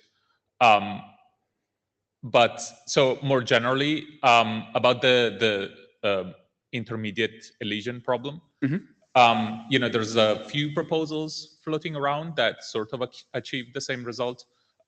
In general, I would like to avoid a situation where, I have to implement one extension because some clients or some servers implement it, and another extension because some other clients and some other servers implement it. Ideally, we would just have, one solution. Interesting point, yeah. Okay, that's the queue drained. We can go on to the next slide. So just kind of like a recap of what we're getting here. And this is already with the change to Brotli. So this is slightly less efficient than the original version. So when we look at certificates that we see today, we see certificates slightly bigger than this and slightly smaller than this in Firefox. But this is based on a sample of the Tranco kind of top sites, the top 100,000 most popular sites. And I've picked that because those are the people that have an incentive to try and get this right to some extent. So we see for existing certificate change, we're looking at about 2.3 kilobytes at the 5th percentile, up to about 5.6 kilobytes at the 95th percentile. And with existing TLS certificate compression, you get quite a nice saving already, maybe 30% or so, down to about 1.6 kilobytes at the 5th percentile, up to and about 3.8 at the 95th. But with this draft, for these classical certificates, we get down to about 900 bytes, up to about 1.7 kilobytes. So it's really pretty small. And if we go to the next slide, if we now sort of think about, we're all thinking about this shift to post-quantum, and I've prepared like a baseline here, what I think of as a conservative model for what that might look like. So that looks like dilithium in the handshake signature, dilithium in the certificates up to the root. It looks like Falcon for the SCTs. It includes like a classical cross sign to avoid any kind of root ubiquity problems. But like it's fundamentally fully FIPS and it's PQ secure. That classical cross sign doesn't degrade your security. And I'm assuming we still need to bung in about somewhere between 200 and 1 kilobyte of just random metadata, ASN1, whatever else you think that needs to be in a leaf certificate that probably shouldn't be there. So if you take these assumptions, and if we go to the next slide, then you get a figure for maybe like 12 kilobytes at the median, up to kind of 13 kilobytes at the 95th percentile. And obviously this is like somewhere between double and 3 times a classical chain today. But if you take this draft, you're looking at somewhere between 7.5 kilobytes and 8.5 kilobytes. So this is an increase of, somewhere between 3 to 2.5 kilobytes, depending on the margins. I think maybe this is going to be impactful, like particularly on like a CDN operator cost perspective. Like we're definitely going to want some kind of intermediate suppression. And obviously, I have a favorite, but I don't think this is going to be doom by itself. Like I think this is going to be quite manageable just on the face of it. If we go to the next slide, in terms of like deployability, the nice thing about TLS certificate compression is that it's pretty much transparent to everybody. So libraries already implement hooks. So you can take an existing like OpenSSL, and if you as the application want to go and add something like a bridge search to it, you can just do that yourself. There's an existing public API for doing that. And simultaneously, if the library wants to do that, if the library wants to offer it by default, it can do so, because its usage is essentially unobservable to applications. It doesn't impact trust decisions. It doesn't impact the format. It can't break your connection by offering it. You don't need to do any kind of integration with DNS or the OS or anything else external. It's very tightly scoped to the individual like TLS library or the application implementing it. And something I didn't know when I kind of proposed this scheme, but have come to learn, is that just the nature of CA operations really works quite well for this kind of like slowish versioning. Ultimately, when Let's Encrypt want to make new intermediate certificates or a new root certificate, this involves like many people and auditors flying to one location from all over the world and doing like the complicated key ceremony dance. And because of that reason, Let's Encrypt will issue all of their intermediate certificates for the next 2 years on a single day. They'll generate them all, and then they'll use them over the following 2 years. And that, fits really nicely with a versioning scheme that doesn't need to move particularly fast, although it, could move faster if it needed to. Next slide.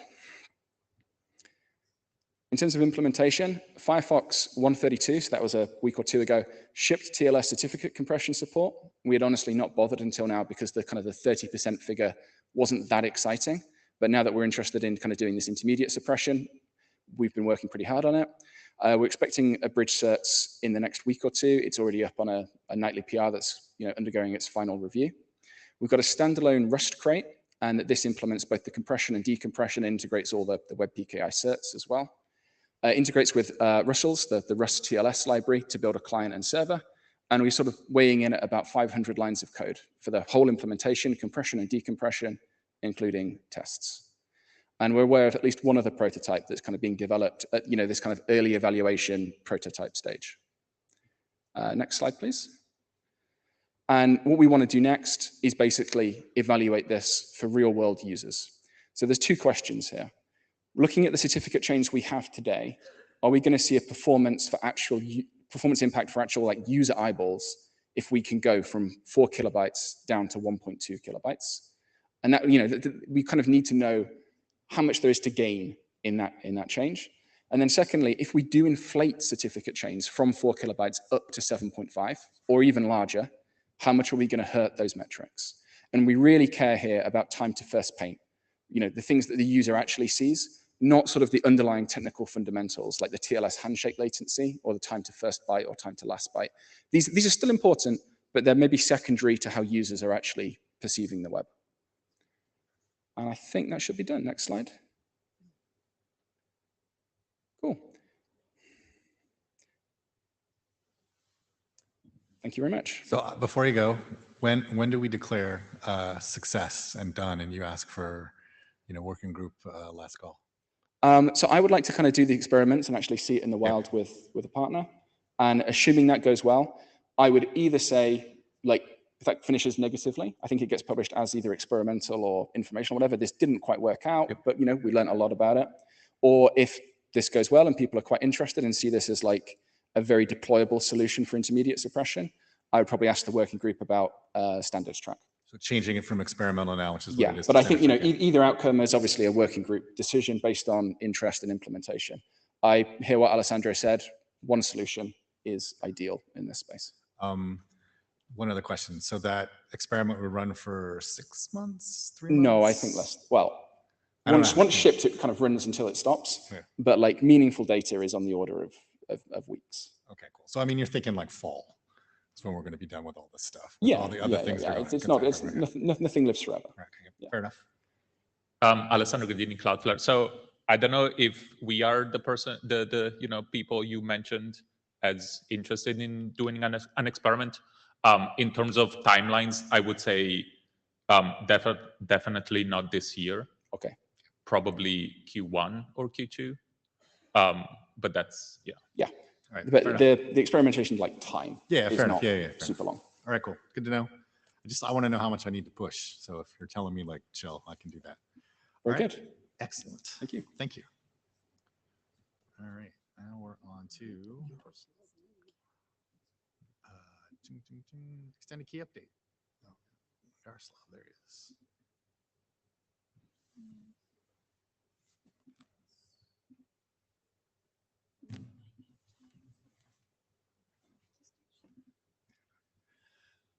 Hello, Yaroslav Rosmacho, extended key update. So since last IETF, this draft got adopted. Thanks everyone who participated in the adoption call and who provided feedback. Next slide, please.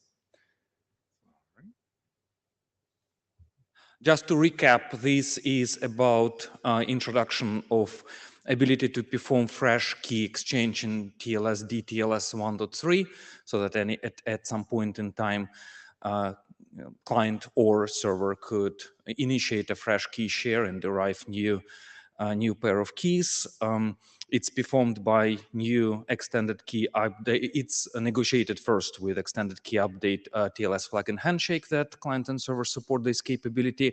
Extended key update request is used by an initiator that can be either client or server to request rekeying, and then extended key update response to normally accept, and then new key update message to confirm that new keys are now in use. Next slide, please. So since in the previous version, just prior to adoption, performing extended key update request was a risky business. So if you request a new key, if you initiate extended key update and the responder doesn't want to do that for whatever reason, maybe they're too busy, maybe they just don't want to, then the only way for responder to decline that request was to alert and to terminate the session, which seems to be a little bit too restrictive. Next slide, please.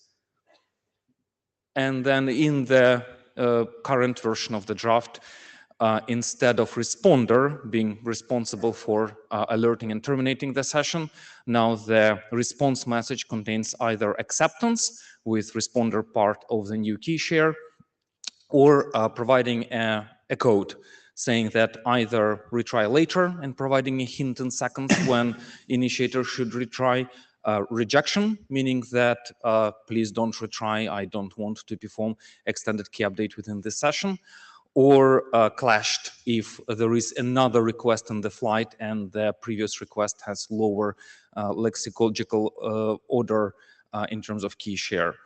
And then it's down to initiator and initiator's logic to decide what to do with that. Either alert, and the draft suggests a new alert to terminate the connection, and potentially initiator could either ask user what to do, retry later, or maybe do not use this connection for very sensitive data anymore. Next slide, please. So then another update in this draft, there are updates to SSL keylog. So if and only if, of course, you are using SSL keylog during the handshake, once you performed extended key update, you derive fresh secrets. And if, again, you have been using SSL keylog, you may want to log those new secrets for your diagnostic purposes, and names of those labels were pretty obvious given that original names are client traffic secret 0 and server traffic secret 0, so we just increased the counter. Next slide, please. We've added section on exporter considerations. Basically, exporters need to be notified that there are newly derived secrets, and of course the way how this notification works is API specific depending on implementers of library and exporters. Next slide. Right, so that's the summary of the update. So far we don't have any more open issues. If there are no more problems with current approach, if there are no more suggestions, we would like to move forward with that and ask for FAT sniff test, if I understand the process correctly. All right, cool. So yes, we obviously have to get the sniff test going. I think that unfortunately you're just in the queue. I guess one of the questions I have is procedural. There's an SSL, the SSL keylog file update. Should this document be updating that document, like in the updates header? SSL keylog draft itself is not an RFC yet, Yeah, and you cannot update draft with a draft. So as soon as it will get an RFC number, then cool. Yes. Yep. Okay, cool. Thank Ecker. I think this is a great set of next steps. I think we may find that we get a little backed up behind behind the 9147 BIS effort. I don't think we have to be completely done, but given that David's just pointed out a number of issues with exactly these kind of like back and forth mechanics where it's unclear who started and who finished, like we should just make sure we don't create new problems for TLS as part of this process. I don't know, I don't think that like interferes with like allocating a code point or that stuff. But I think we want to make sure we don't create a new set of problems.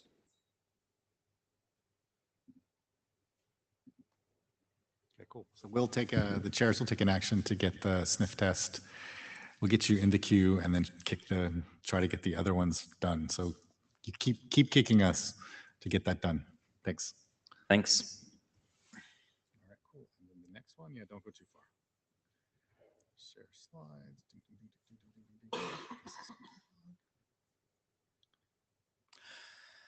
Okay, and next one is SSL keylog file extensions for ECH. Again, thanks everybody who participated in adoption call, and special thanks to everybody who provided constructive feedback. Just to recap, it introduces two new labels for SSL keylog as ECH secret and ECH config. To log HPKey shared secret used in construction of ECH and ECH config. This draft also clarifies that for other SSL keylog record internal inner client secret from inner client hello should be used. Random from inner client hello should be used. That's the way how libraries, SSL TLS libraries operate anyway. So it just clarifies that. And for, of course, ECH secret and ECH config, random from outer client hello is used. One other update, since a few days ago, merge request is now merged in Wireshark. So the latest nightly builds of Wireshark 4.5 RC0 now can consume that SSL keylog and can look into encrypted client hello for, of course, diagnostic purposes.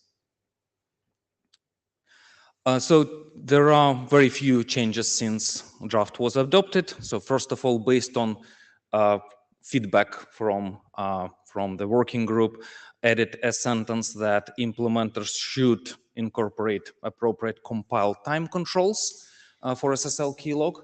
Again, once the main SSL keylog draft is getting RFC number, then this will be outlined as update of that RFC. So it will obviously update the main SSL keylog draft as well, this statement. And then there is IANA consideration section to ask IANA to create registry of SSL keylog labels, as we now have 3 separate sources of SSL keylog labels: the original draft, this one, and extended key update. So for implementers who want to consume or produce SSL keylog file labels, it would be good to have central point of reference. And that's pretty much it. Any questions, concerns? Is it ready for working group last call? I mean, so there's not much to this draft, right? And it's been pretty straightforward, so that's nice. I would like to go ahead and actually get, a lot of times people don't like fully dig into it until we actually do the working group last call. So I would like to recommend that we actually get that started, and we'll have it in, before US Thanksgiving, and we can go from there. One of the things that I would like to do is, if we do actually get through working group last call, this bit about the original SSL keylog entries, maybe we can move that to the other document because it's not yet published. I'll talk to Martin. We don't necessarily have to do that, but if it's easy, if it gets to the working group last call, I think we can push that registry up into the base document. Jonathan. Yeah, what IANA policy did you choose for the registration? It was spec required, probably. No, not spec required. It was review by expert review. Yeah. Okay, that's probably fine.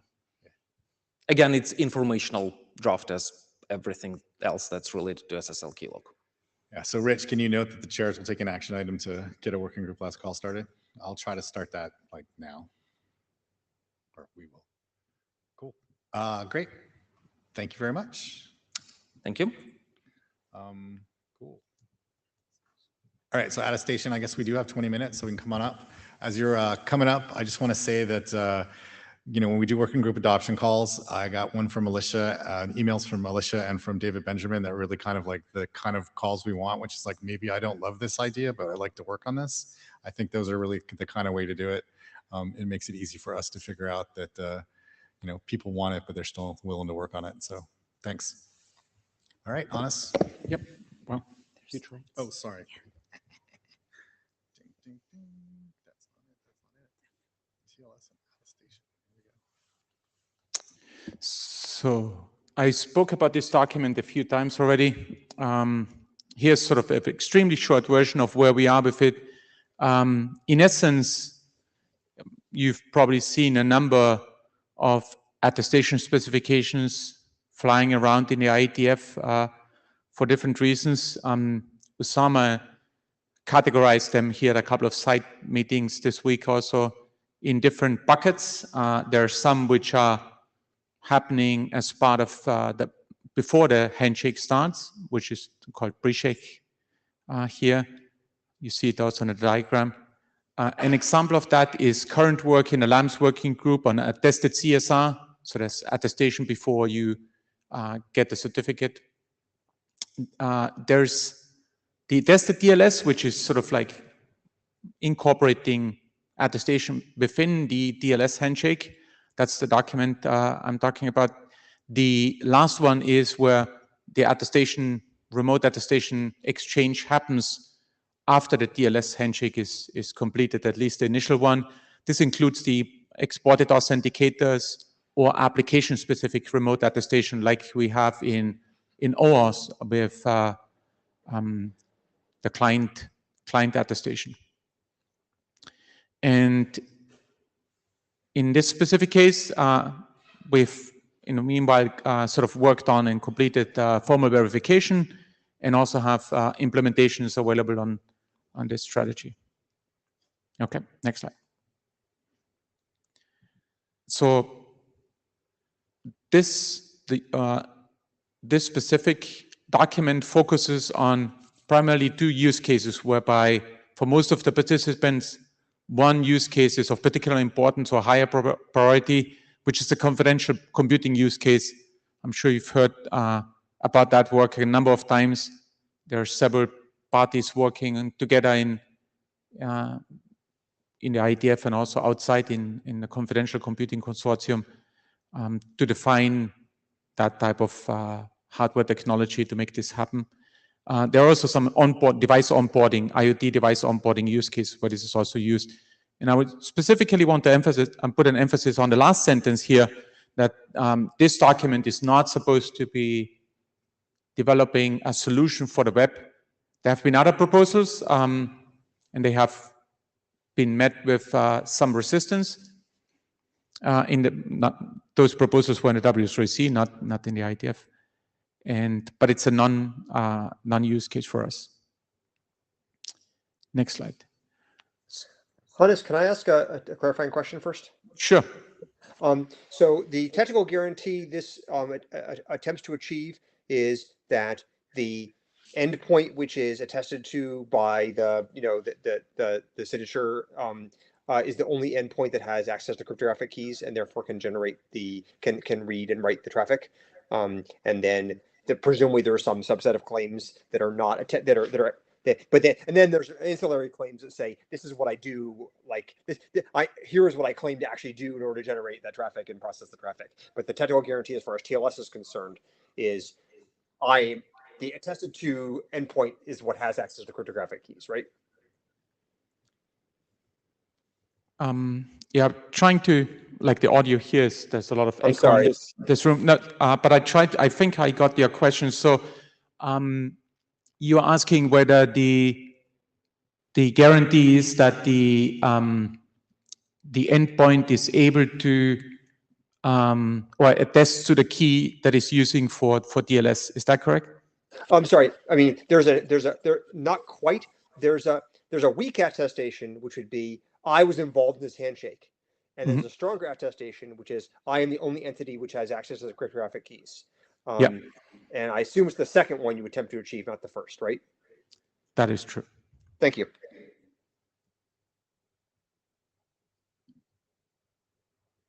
Mike Unsworth. I have a slightly complex thought here about use cases. So if you could go to the slide that says not for web, then I'll ask you sort of why. I feel like sometimes attestation suffers from we think about this as producers. Look at all this cool data we can attest. And sometimes we might be better to think about this as a consumer. Like I'm a network operator, corporate IT person, and it's like, what do I actually care about knowing? And so a use case that I think drives a lot of this, to me, I think is quite practical, is like, you can't come on the corporate VPN if your antivirus isn't running the latest signature files or whatever.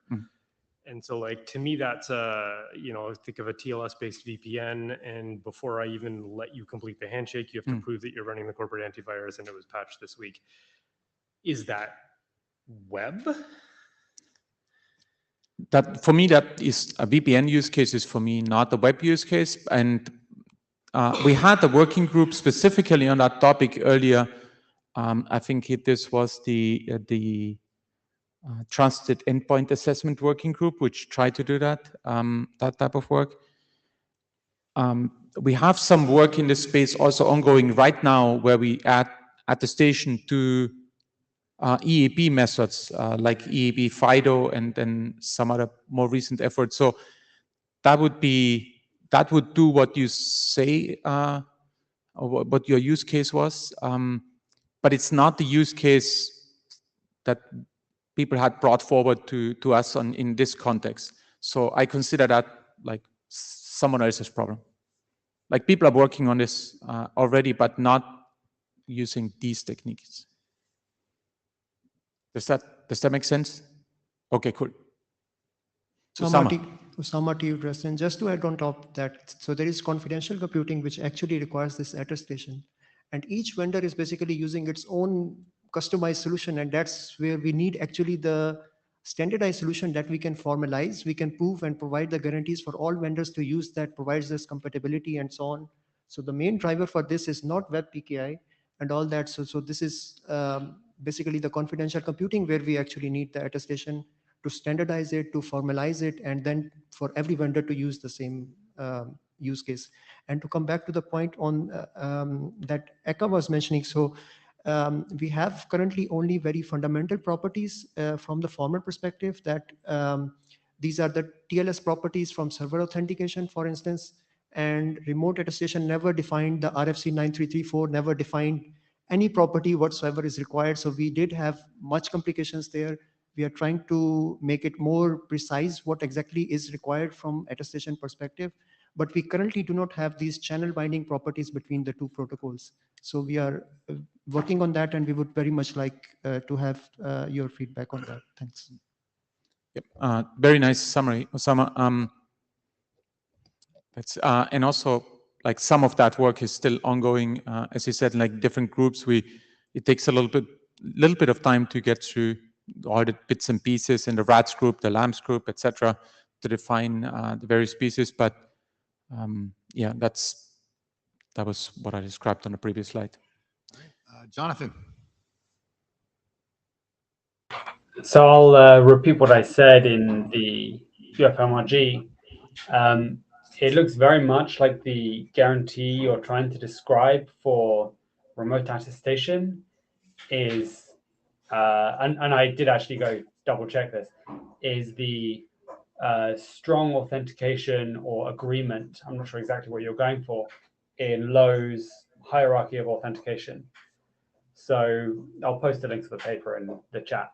But basically, I would use a definition from the literature of what you want, because that'll make the analysis much, much easier, especially as you're trying to get channel bindings, which is quite a complicated property to prove. So start with something from the literature, I think. Excellent. Thanks. Monty. Yeah, Monty Wiseman, Beyond Identity, knows something about the TPM, which could also perform this. This is not going to be a surprise to some of the people in the audience. I'm concerned about should not just be for the confidential computing effort. Things like the TPM or other sorts of TEs should also be able to do this. And my concern is, first of all, you've got a freshness problem if you do it pre-handshake. You have a potential replay attack, actually a replay attack. If you do it if you try to collect the evidence during the handshake, then things like the TPM are going to potentially, they might be fast, they might be slow. They're single-use devices. So I think the implementation of this is going to be very difficult outside of talking to a very rich environment, very fast environment like was defined in confidential computing. But I think we should make this more general than just for high-speed TEEs, if you will, apply across the board.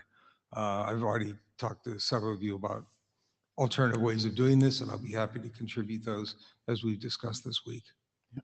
Yeah, we had out of the RATS architecture, there are two different models. One, as you said, like is the passport model, which does a sort of bounces off to, or does a separate run before the handshake and then incorporates that into the TLS exchange in a sort of when the result is being presented, the attestation result. And the other case is, which is more prominently described in the document, is sort of the background check model, which embeds the evidence straight into the TLS and then goes from there, providing better replay protection properties than the other model. But yeah, the idea was to cover both, but the description on the latter requires more text. So I think the passport model sort of got lost a little bit on the way in that description, and definitely would provide some more and I'll emphasize that yeah. the background check model not only has a time restriction, when you can get the evidence, but it also is going to convey potentially a massive amount of data that I think the TLS handshake is not going to like. We're talking potentially kilobytes, if not more data, if you're talking about a very rich set of evidence. I would have totally agreed with you. Like before the BQC work started. Now, in light of BQC, I think the few kilobytes of attestation evidence, it looks like a piece of cake. Well, yeah, but you're only talking about the signature. I'm talking about massive amounts of other data that you might have to transfer during the handshake. Yeah. So anyway, but obviously, as we talked, I'll make contributions to this as well. Cool. Okay, last slide. So I think from a maturity point of view, we obviously would like to sort of have this as an official item, sort of draw more attention to it. And we would be aiming for an experimental status because it's still kind of early days and yeah, adopt it, to have it in a group, have it discussed within this audience, and to just get more feedback. Okay, I just want to do a quick show of hands to see how many people have read this draft. So I'm going to start that right now. 6. Yeah. Give it. Oh, we can use the thing. It's yeah. Oh, look at you. Johnny on the spot. Yes, please keep voting online. Or- But I'm That's still better I'm done. All right, cool.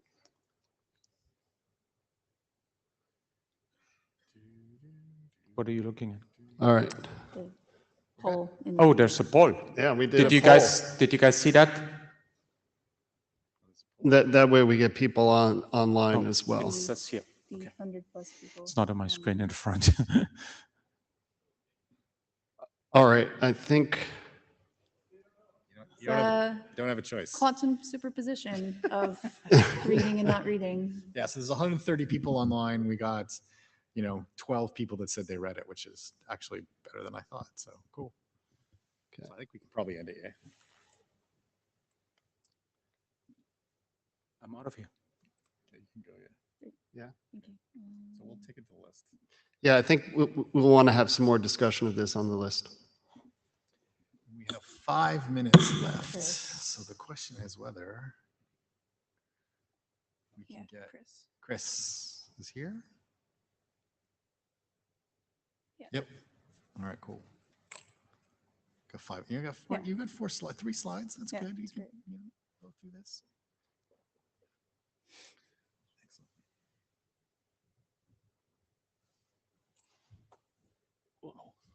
All right, so this is very short draft. We've done it with Douglas, Bas, and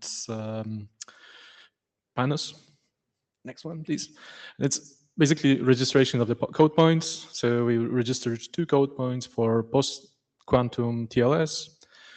Basically, we are extending the draft TLS, the TLS hybrid design, and there are 2 goals. One is to enable post-quantum in TLS in the hybrid mode. Second goal is to align with NIST's recommendation to how do you want to do hybrid. So the second point is it's designed according to the SP 856C revision 2, and this what this special publication says is that if you want to do hybrid, then in a FIPS approved mode, then you have ECDH, you agree on a shared secret. You have MLChem, you agree on a shared secret here.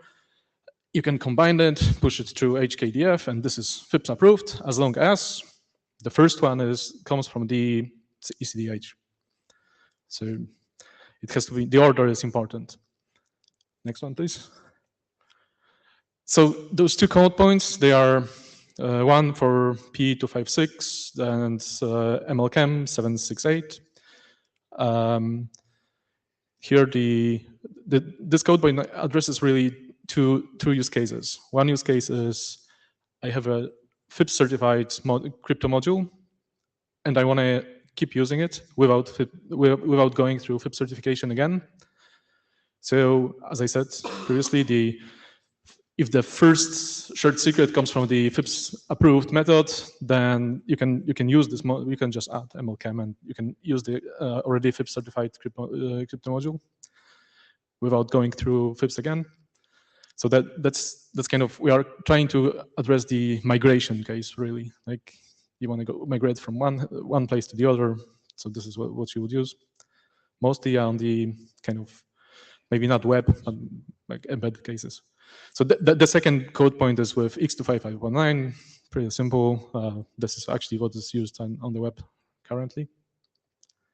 And for here, in order to be FIPS certified, we had to switch the order because again, the SP 56C says FIPS approved shared secret has to come from the the first shared secret has to be first approved. So yeah, the order is switched, which is kind of maybe not ideal, but well, that's what there is nothing else we can do here. Next one, please. Go ahead. Sorry. Yep. I see Quinn's in the. Quinn, why don't you go first? Quinn's here. Quinn, where are you? Yeah, Quinn, why don't you?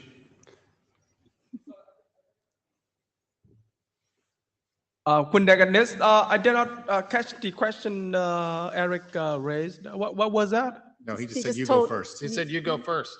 Oh, okay. Thank you.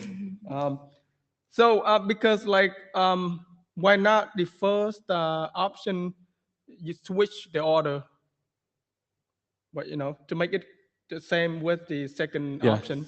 So as I say, we wanted to address the use case where you do migration. So you already have something that is FIP certified, and you don't want to go through FIP certification again, but be able to have a TLS flow. Thank you. Understood. All right. So we have been intensively talking internally at NIST regarding to the whether or not we are going to allow the alternative order. So basically allow the X2519 to be in front. But we haven't had a decision yet. Yeah, we will do the best to be quickly have an answer for the group here. Cool. Yeah, so this was actually done before NIST started to consider this switching the order. I actually sent an email to NIST, got a reply saying order is important. Yeah, the thing is, because right now we know that there's some code been running right now with that order. Yeah. And we care about post-quantum security, and that's very heavy on us, and that's why we're thinking about this possibility whether to allow it. Yeah, this would be fantastic if it's allowed. Yeah, I mean, it's a very silly state of affairs. And also, I want to point out that we may have someday when NIST decides to decertify P256, and then you will suddenly become non-FIPS compliant. And so this just seems like, given like we know at the crypto, this seems like a very silly state of affairs that we should attempt to remedy. Absolutely, that's fully agree. David Benjamin. So just to make sure we're all clear on which thing is running code. So the thing that is currently running code is MLChem first, and the order that you have in the draft for X2519. So MLChem first, then X2519. I'm not aware of, but perhaps someone has also running code for the P256 one you have in the draft, which has them in the other order. But if we're going to change either order, I would strongly prefer that you all change the P256 one, because we've already shipped the X25191, and that seems to also be more compatible with what NIST actually wants, even though it's not what they have written down. So I would also encourage NIST to write down something that is compatible with what you all actually want, because what you have currently written down has resulted in this. I think we are on the same page, like totally.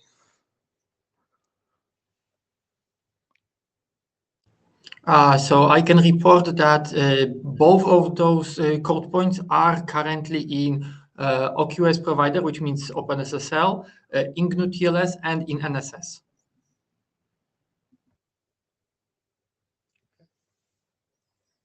I think we're going to have to take your questions to the list, though. Perfect.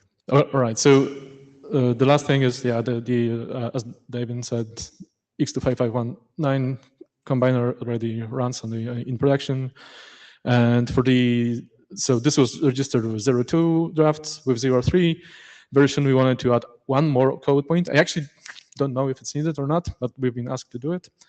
And 03 also fixes adds some suggestions that we've got from on the list. So really, I'm standing here because I would like to ask the question, which is, should we adopt this stuff, or should we leave it as it is? And if we should adopt it, then do we change this order, or we don't touch it? And then also there was a question from the mailing list: should we make the P256 recommended? I would say no, but to be honest, I started to read what it means recommended, and I don't really have a full understanding what it means. So yeah, any suggestions here will be welcome. Scott, be quick, because we are 3 Okay, minutes over. I would recommend adoption for anything. I don't care which order, and I don't care about recommended for adoption. My question is for the person who said that these code points were in OpenSSL. I didn't realize that OpenSSL actually implemented MLChem. I think he said libOQS. Oh, lib. Okay. Okay. Yeah, libOQS. So I think what we're going to do, we're going to take this to the list, and I think we're going to have to make this a bigger ball of wax, because there's like 5 drafts now with curves. If we're going to make a call for adoption, it is a change, because normally we have not adopted Cypher suites, and if we're going to do it for yours, why would we pick yours and not all the other ones? So we'll have to figure out what we want to do there, and so we'll have to unfortunately make this a bigger question. And if the answer is we'd like to start adopting them, great, but we have to figure out what that process will be. So we can take that as an action item as chairs. All right. So, all right. Thank you. Thank you very much. And that's it. We'd like to thank you for staying over time. Thank you for having a productive conversation. That was very athletic. I would break an ankle. Cool. Have a great day and enjoy the rest of your time. All right, cool. I'm going to go send some emails. So, I mean,